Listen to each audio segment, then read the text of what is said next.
What's up, Reject Nation? I'm Greg Alba. I'm John Humphrey. We're going to do a podcast today. Can we swear on this podcast? Let me ask you this. Can we swear? Can we swear? Can we swear? Are we recording already? Are we allowed to Have swear? we been recording Are we all on? this time? Are we on? Ooh, NPR You jokes. just make me so comfortable. Fuck around with how close you can be to the audio. Stamps.com is a great sponsor. We're going to do a podcast. This is a top reward tier request from Omni Media. That is Michael B. He has, this is all going to be in the title of the video. Yeah. His question is, with the Flash in development hell and the DC properties being so inconsistent in their adaptations, do you think there is just something inherent about the characters in their world that makes them harder to adapt, whereas Marvel has been much more consistent across Sony, Fox, and Disney, with more successes than flops and a boatload more films between them? That's interesting. Okay, so I kind of took this question a little bit more as, dealing with development hell, because there's a lot of films that are in development hell for quite some time. Marvel even has that quite often, actually. To sum it up, I would say not really. Definitely. It's just you can't adapt those DC characters. No, it's impossible. I don't think there's something inherent about the characters, especially because they proved that with Aquaman and Wonder Woman, two larger-than-life super beings who are godlike characters, they're able to bring them to life. You see, a lot of the times with the DC characters, people will often go towards that. Like, well, they deal a lot with, godlike, whereas Marvel characters, if you look at characters like Star-Lord, Iron Man, Captain America, Hulk, they're humans who are given powers eventually, and then they're able to struggle with the power. Yeah, whereas opposed to you got like Superman and Martian Manhunter, They just got the utmost power. Right. Yeah. Then you got Batman, who's like the more grounded one of them all. Who is just a super sociopath. No, I don't think this has anything to do personally with Marvel characters just being easier to adapt generally, because of the fact that before the MCU became the MCU, I think that we were getting, the DC character adaptations were a little bit more consistent and bigger and more in the mainstream. You had two very different characters between Superman and Batman who were always getting these adaptations. Well, yeah, and you got to think that, there are beloved DC films beyond just what's counted among the DCEU. It's been proven time and again throughout the different phases of just the comic books trip to the screen that prove that DC is quite marketable, And Yeah. I feel like the only difference is that Marvel, when they set up their studio, especially because DC is still just kind of a wing of Warner Brothers in terms of movies, right? They don't have their own dedicated. See, it's like. Well, they do have someone who's for the DC department. Yeah, but they don't have DC Studios the way Marvel has Marvel Studios. No, there's a department for it, but there's not a studio. Because I feel like if DC could do that, maybe the thing is Marvel just seems to know the voice of their brand, and they knew really distinctly how they wanted to transfer that to the big screen, and they kind of played it not safe, but they took their time with it, as everyone always says. And I think DC, as smashed into Warner Brothers and whatever this recent thing is, I think they need to really hone in on what makes their characters and their types of stories unique, because it's you can't mishmash somebody else's business model into a completely different flavor of world and characters. You see what's funny about this, it's the Flash is raising all these concerns, I think, with people, but I've already moved past DC not knowing what they're doing. And I think a lot of people haven't, and I feel like I have. What do you mean? You don't care, or you feel like they do now? Well, if you look at what went wrong, all right, we all know what went wrong. We don't need to retread that water again. We do. People don't get it. They tried to be Marvel too fast. Justice League got there too quick. Well, you see, Wonder Woman was amidst the chaos of what was forming with their universe. They dished out this one great movie across the board called Wonder Woman, right? And then they already were filming Justice League when that came out. The ones they weren't filming were Shazam and Aquaman. So when Wonder Woman came out, they kind of went through this thing of like, fuck, we need to rework Justice League in the midst of all this craziness. But once they got gold with Wonder Woman, they immediately went to the drawing board of the films that they hadn't done yet, hadn't started filming yet, which was Shazam and Aquaman. And even though I don't love Aquaman per se, it's a $1 billion hit for a reason, because it responded great with audiences, not beyond DC fans. People like most audiences seem to generally just really appreciate the fuck out of that movie. Oh yeah. And then Shazam was another wonderful film. Yeah. So I feel like they did Wonder Woman, learned their lesson, but they were stuck with this problem of Justice League, which was already shot. Many wheels turning at that point, and Justice League was already trying to be somebody else's movie. And I'm said it a billion times. Yeah, I'm one of the people who like the Justice League movie, the weird mashup of Whedon and Snyder. And I'm all for seeing the Snyder Cut, actually. I would love to see that. You paid for those Comic-Con bus stops. I did. Personally. All my money. It's where the Patreon money goes. My per diem for hosting the panel went all towards those things. Yeah. So, yeah, I'm way past that part. Mm-hmm. The Flash is one of those movies that has this weird amount of control that I've never heard of before, where an actor like Ezra Miller, he's not fucking like Tom Cruise. Yeah, you know? It's like, already in your career you're trying to do this? Yeah, like, look what happened to Ed Norton, and he's been around way longer right, than you, man. And that's a good comparison, because that is where my mind goes to, is Edward Norton with the Hulk, who has way more of a of clout than and longevity than Ezra Miller does. I'm like, Ezra Miller's kind of popular. He's likable. But there's a lot of people who you say Ezra Miller, you still got to be like, he played this guy. He was this guy. He was Credence in the which was Credence again? You know, the guy who they talk about but never talks. He was the Flash in Justice League. And I don't know why he surprisingly has this amount of leeway and control over the way the film is developing into. Did he get it? Like, did he actually get his Vi to, make this movie? Well, I haven't heard the latest news. He had issues with the script. Yeah. And I understand. Yeah, a lot of this is usually a bunch of talk that, everyone's pleading the goddamn fifth on, right? Yeah, no one can say anything, and half the facts aren't true. So you have the latest I heard. This is the latest I heard, right? We are filming this July 30th, 2019. 2:47 p.m. Maybe there's some updates I just missed. All right. Check the tweets.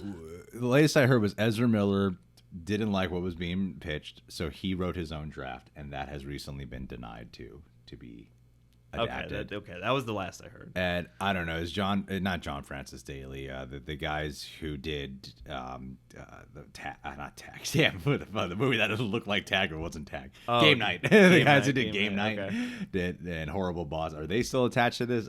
I don't know. Well, you see, the thing about the development hell property of the Flash specifically is they want to do Flashpoint, and I feel like that's what's putting them kind of in a conundrum. Is Flashpoint automatically lends itself to being a very universe-based movie, whereas they've been trying to steer clear of that and do solo films and keep it focused on that. Where if you do Flashpoint, I mean, I'm in agreement with the idea that you can't do you can't bend the rules until you've established the rules. You can't toy with the world until you've established the world. So it's kind of weird to me. Like, Flashpoint that plot point wasn't, from my understanding, didn't really satisfy audiences when they did it in season 3 of The Flash. Season 3 or 4, I don't remember. I did see it, and I was kind of whatever about it. But when audiences, but that took seasons to get there. Yeah. With a TV show, you don't just hop into a story of Flashpoint. And then on top of that, I think that is the other problem they're running into, is it did seem like they've been wanting to use Flashpoint as a jumping off point to reestablish perhaps a new Superman, a new Batman, as a way to really help, how do we still keep Gal Gadot and Jason Momoa but get a new Superman and Batman. Yeah. And maybe this is the way to do it. And like the Batman Matt Reeves one seems to be pretty intent on being separate. Yeah, it's just doing its own thing. We don't even know its connectivity. One, in the Birds of Prey details, are they super universe based? Because that seems to me like it's kind of off in its own corner too. Like everything except Flashpoint to me sounds like it's kind of an individual movie, which is what makes me really excited about what they're doing now. And I feel like also Flash, whatever that ends up being, is kind of a conundrum too, because it's at this weird fulcrum where there's probably not going to be a Cyborg movie, and so he's the remaining Justice League character who hasn't had a movie. Like there's Wonder Woman 1984, and I'm curious about how that's going to keep the continuity in order and what Aquaman 2 is going to do. But yeah, it's like he's in this unproven territory where he also has to create some kind of pivot at the same time. Yeah, I mean, that's just what everyone's saying. And I think it's not unreasonable to assume that because of the fact that it's Flashpoint, which entirely deals with time travel and things are turned upside down. What if they ditched that idea entirely and just did a Flash movie? I feel like they would have it ready to go. like that. I really think the main issue is the fact that it's Flashpoint, and I don't think enough people are bringing that up. It seems like a bad time to try that after the whole thing that just happened. Like it seems like to do that with him seems like they, after all these movies are announced and are in the works that seem like they've learned a lesson, to do Flashpoint right now with the first solo Flash movie would be just weird. And it's hard to bring the proper value to a flat. It's because the one thing is that you have with it at the time when I'm pretty sure Warner Brothers, DC, whatever, thought that they had a great thing on their hands. It seemed like that to do the idea of Flashpoint would probably be a lot of fun. Yeah. But now that they want to go just primarily keep their stuff solo based, doesn't really work out. And then so the flip side is, okay, let's say you can Flashpoint, and then you just do a Flash movie.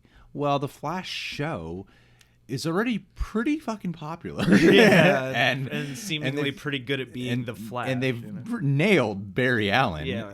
And the whole, this show is so far past the storyline of Barry Allen's dad is framed and is in jail, and Barry's trying to figure out how to get his dad out of jail. They are so far past that storyline. And if you last saw Barry Allen in Justice League, that's where his character was. Yeah. So what could you really do different than the very popular show where you just go, well, the show just does it better? Or it's like, yeah, the effects are probably a lot crazier and cooler in the movie.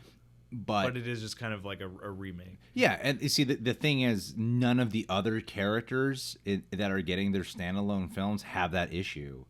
It's like, I know them. The fact that the shows are separate kind of creates a problem because you just lend yourself to an instant comparison. Yeah, You know? You have to make yourself very distinct and justify being a movie. Yeah, well, but when you see Justice League, I'm like, well, that's season 1 Barry Allen. Yeah. We're like literally way past that now. So do you think that the Flash should remain in development hell for another 5 years? Would you like to see them do a Flash movie? I think it would work best if the show was canceled. But then it's like, if the show gets canceled, did the show end or is it canceled? You know? Yeah. Because if it's canceled, that might actually be worse for getting a Flash movie off the ground. Well, people lost interest in the show. Well, and are people going to have like a kind of Marvel Netflix reaction where it's like, oh, great, well, now they're just disavowing the shows so they can go do these, new movies? Yeah, and stuff. I have no idea. I have no idea. Like, movies are constantly in development hell. Like, that's no new thing. No. For a film to be in development hell. Yeah, this movie is in an odd position, and it's in like a weird spotlight because just the light shining on Wonder Woman, Aquaman, and anything else DC has going on is just gonna get on Barry Allen at some point. If we're gonna ask about it. I can't. The thing is, we have no details as to what they actually want to do with their plot. We just keep knowing what's not working. You said Flashpoint, and then a bunch of directors keep coming in and leaving, and Ezra Miller seems unsatisfied with the way the story's going. I don't know why he has so much say. I think he just wants it real bad and is afraid he's going to get Cavilled or get Affleck. Don't get me wrong, it's kind of cool. Yeah. It's kind of cool that they're letting this actor playing the Flash have so much say in the treatment of the character for and sure. his storyline. Like, that's great. It's just kind of surprising that what's made Aquaman and Shazam work and Wonder Woman was they gave the directors free reign to do what they wanted to do, and the actors just had to trust them. Yeah. And they did, and they turned out with wonderful films. And The Flash is having this clash of visions. Ezra between Miller, actor, writer, and director. he should just write and direct and star in it. He might as well. At this point, I'm like, if you're the main thing, it seems like Ezra Miller's vision is the main thing holding it back. Okay. That's just the vibe. See, I don't know. Okay. Because this is just based off of a bunch of shit that gets thrown in the movie Telephone news. speculation, yeah. But that's where my mind has now landed. Is Ezra Miller seems unsatisfied with what's going on. Yeah, I get that. I feel like there's a lot of that hanging around anything that's not broken off of Justice League. You know? Yeah. Even, I mean, the Snyder Cut hasn't died and has only gotten strong. Like, we're going to see that at some point. Like, people have paid so much money to voice that opinion. Like, that's gonna come out at some point. I feel like when Warner Brothers launches their streaming service, That'll be a way to get people. I feel like signed that'd up. be cool if they fucking just threw it on there, right? Yeah, just drop it with no fanfare and just have people discover it and be like, "Oh shit!" Like they would make so much money with no advertising. I think that'd be awesome. Yeah. And it'd be a great great platform to put it on. Yeah. I think you don't have to worry about a theater release. You don't have to worry about Blu-ray releases, but it's a streaming service exclusive. Yeah, and then plus, because Buffy ran on the WB at some point, so did Firefly, they can, stick it to Joss Whedon by just running ads for the Snyder Cut before every one of his shows that you stream. Yeah, it's true. I think enough fan demand can make a difference with these development hell projects. Like Bill and Ted 3 is being filmed. Like there's on-set photos, and the fan response. I think the Keanu-sons and the fan response of wanting a Bill and Ted has drastically And the helped. Alex Winter songs. Yeah. He's making a major comeback. Hey, he's stuck far around. exceeded the image of Bill. Bill. Yeah. And that guy from the Lost Boys. Yeah. So yeah, I mean, but there's other, like The Crow is in development hell for No, Jason so long. Momoa, he's gonna do it. He's gonna do it, right?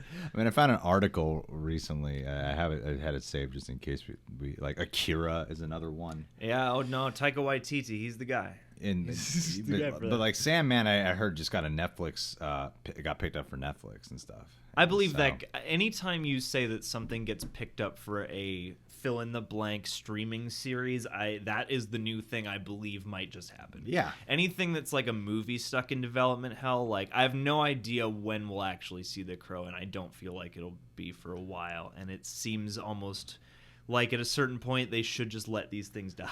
Well, DC is a lot, like the DC department is a lot more careful than they used to be. True. If you notice, like they had no presence at Comic-Con this year. Nope. And Joker. No, we went to the Pennyworth. Joker movie is Joker movie is coming out in October, and we've had one trailer, and it's about to be August, and a bunch of information about how non-comics related Yeah. it's gonna be. Birds of Prey is supposed to come out, I think February next year, and not even an actual trailer has come out. Just vague details and set pics. Even with Aquaman, that trailer came out in July, and the movie had a December release. So they're much more careful now about like everything that gets produced, when to market, when to present. I think they've been doing a really good job, and I think they just need maybe they need 3 in a row. I think. Yeah. For people to be like, all right, they've changed, It's because some it's people that are old rule still of in three, some people are still stuck in the. It's just Wonder Woman. Wonder Woman is when they started changing the tide, but then Justice you had League, Justice League, which kind of mixed it, which got it confused. Has the gnarly cream Yeah. filling between that and Aquaman. Yeah, I don't know. You had some bullet points, John. Have we overshadowed all of them? No. I mean, that's basically. I mean, it's funny. I thought this was a well kind of happenstanced approach to the podcast, because I leaned just in preparing for this more into what makes Marvel and DC different. The contrast of what the translation of Marvel is to the screen versus what DC is to the screen, and I kind of honed in on that aspect of what makes them different and what hasn't been captured recently or something. And then you leaned, it sounded like, more into the idea of films that have been in development hell. So yeah, I don't know. I mean, we don't have to spend forever contrasting Marvel and DC and stuff like that. But I don't know. I mean, the future of what they're doing is a lot more exciting to me, honestly, in the contained environment. And I heard I just doing reading online and stuff like that, because I'm not the most comic book savvy person. So to flesh out, I heard somebody basically describe it as like, for Marvel, if you want to find like a great character to keep on following, like that's the company to go to. If you want a great story, you jump to DC. And so like I feel like they got the graphic novels. Yeah. And there's something more insular to me about the DC characters' struggle, because it's true, like a lot of the Marvel characters are people like struggling with like having powers and being a person and like normal life versus, and a lot of the DC characters are a lot more removed from that, so you just have a more isolated bubble with which to examine the characters and also have your cool action stuff. So like, yeah, the stuff they've been announcing, it makes me excited almost. I feel like DC could find a really nice space if they don't try to do a whole bunch of connected stuff for a while, because that actually does make me excited, and it means that they can explore and try out a lot of stuff and go for the original thing that they set out to do, apparently, with their cinematic universe, which was to not do the Marvel formula and go for filmmaker-driven films, and that didn't work out in certain ways, but it did in others, like you pointed out, when they let Patty Jenkins or James Wan or David Sandberg take over and kind of guide it. You got it's the perfect blend between you pick somebody can kind of come in and do their thing and turn out a product that you can rely on, but also somebody who has a vision. And yeah, so like Todd Phillips, I don't know how much I trust him as an auteur really, but his movie sounds really exciting. And there are also characters I think that they could be focusing on that people don't know as much. Like when they rebooted the New 52, one of the characters I heard about the most was Animal Man. He said like, oh, the current arc of Animal Man is terrific. And just in looking into that and picking up a couple issues, I was like, wow, this is really cool. So I feel like there are also just other characters who have other traits, that they could also go for instead of having to have the same scale too. I mean, you're always going to have your big Batman movie. You're always going to have your big, flagship stuff, obviously. But if they could play the spectrum, I think that could be nice, because it's also looking at Marvel's plans. They're changing again. They have big movies, and now they have their flagship unified television shows coming up. But maybe DC could kind of carve their own niche. I mean, they have their shows and whatnot, which don't seem like they're gonna highly interact with the world, and I don't really know. Nobody seems 100% certain as to the future of the DC streaming network and how that's going to affect Warner, and whether it's going to get folded into that or whether it's going to be two separate entities. But I feel like DC could make a lot of headway in doing a lot of different scaled films in a lot of different varieties, and maybe also bringing in some more interesting filmmakers and some more obscure characters. Yeah, But I think I think the Marvel team, Kevin Feige obviously leading it. Yeah, they've just been better at navigating. Like, it's just that simple. Foresight. Like they've had to readjust constantly. I mean, like we learned not long ago that Joss Whedon throwing in Thanos was just a fun thing that they ran with, and then made Endgame and made it feel like that was the point the whole time. The best analogy. I just like, when we think about like, DC, Marvel, you gotta understand they're very different individuals running these teams. Yeah. And we don't know the extent of how many people are actually involved per team. Yeah, sure.